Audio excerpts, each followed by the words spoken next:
But don't be using my uncle for no clout. That's all you doing. You up there, you mentioning it like he was your uncle. Got people believing it like it was your damn uncle. It's not your uncle. If your uncle had to die, I probably wouldn't even made a post about your uncle. Stop using my people for clout.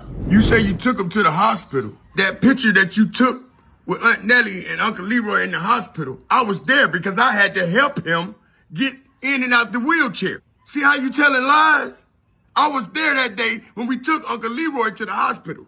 You were staying with them because of COVID and weren't even giving them no money for rent. What the fuck is you talking about? You never gave none of my family nothing. You complain about all the time. Talking about my grandma need to be doing something at 90-something years old, 95 years old. She need to be walking. She need to be doing this. She could be getting water herself. That's what you said. And I said, my grandma ain't got to get up and do shit. You staying here. I was the only one paying them, giving my grandma money on bills. You weren't giving them shit. You used the wash machine, you used the water, you used all that shit. Everywhere you go, you goddamn paying. You never pay for nothing. Even where you staying at right now, you're not paying. You run to house where you don't have to pay bills. Even when I met you, before comedy, I paid all the bills in your apartment. You didn't pay bills after I lived there, after I got there. When we moved to your dad's house, I'll give your dad $200 a week out of my check for us to stay there. Make that make sense. That drugs, accusations, and shit, you already know. Nigga, you were surprised how I kept money and supposed to be on some drugs. Cause drugs were my main priority. Only thing that I can see that you did for me is help me got that job down there at Gate Precast, but I still had to go to work. I still had to do the job. You benefited more off me working than I did. That's all you want to come up here and do is because people listening to you talking about drugs. If I was that bad, I would have broke up with my own ass. I wouldn't have been sitting up here trying to be with somebody that's strung out. How the fuck I'm gonna be strung out and you on Facebook? If you go back to when we met, you on Facebook calling me your king. You calling me your king. Until I start standing up to your ass. Cause you're very controlling. You won't if it ain't done your way, you don't want to be involved in it. That's why we ain't doing comedy together no more. Cause you want to run over every thing. Lame. So you say, when I was in the hospital, I need to be thanking you because I ran into some kind of fentanyl or whatever you said. The doctors never told me no like that, first of all. And if it did, if that was the case, you was the one that motherfucking had the fentanyl because you just popped up out of the blue talking about, is Terry sick? Is Terry sick? And everybody looking like, I ain't even talked to nobody but my dad.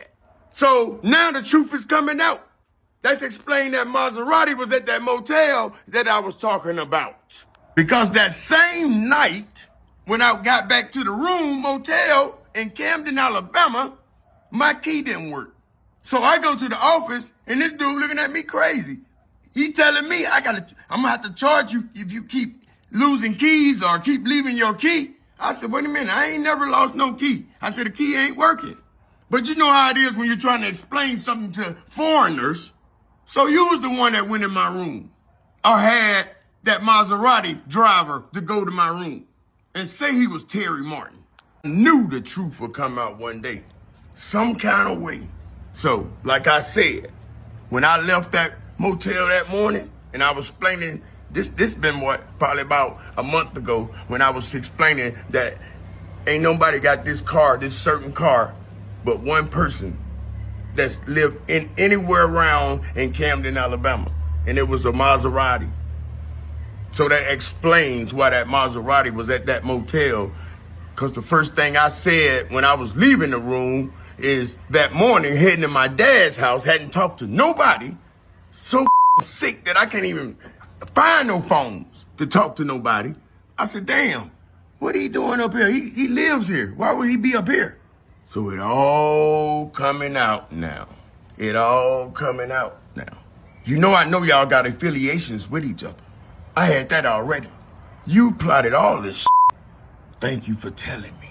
that everything that I said, even when we was together, things I was asking you about when you was saying, oh, you just high, that them damn drugs got you thinking, everything is true now. Everything that I ever asked you about is true now. You ain't never been man. You talking about drug this and drug that, but are you telling everybody, the people that you're staying with, the man, that your brother and the wife was crack addicts? Did you tell them that? Your brother that you're staying with right now and his wife was once upon a time crack addicts. The house that they're living in right now was already paid for by her mother. That's deceased now. Did you tell them that?